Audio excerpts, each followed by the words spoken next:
Երբ Հերովդես թագավորը հրամայեց սպանել Բեթղեհեմի բոլոր մանուկներին, Սուրբ Ընտանիքը՝ Հիսուսը, Մարիամ, մայրը և Հովսեփը փախչում էին դեպի Եգիպտոս։ Ճանապարհը երկար էր, արևը սաստիկ, և նրանք շատ հոգնած էին։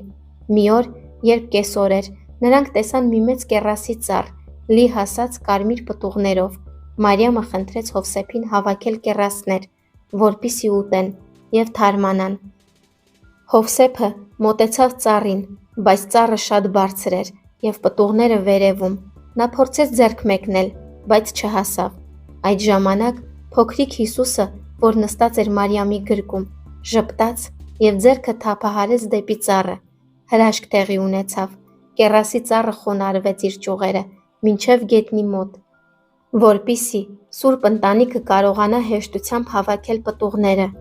Նրանք կերան քաղցր կեռասները, թարմացան և շարունակեցին ճանապարհը։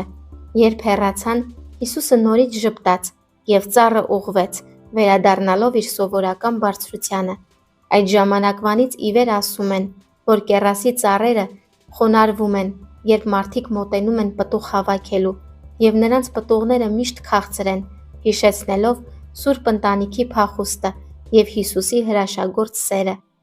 Հայկական ավանդությունում կեռասը համարվում է սուրբ պտուղ, և շատերն ասում են, որ այն խորհրդանշում է Քրիստոսի արյունը և անմեղությունը։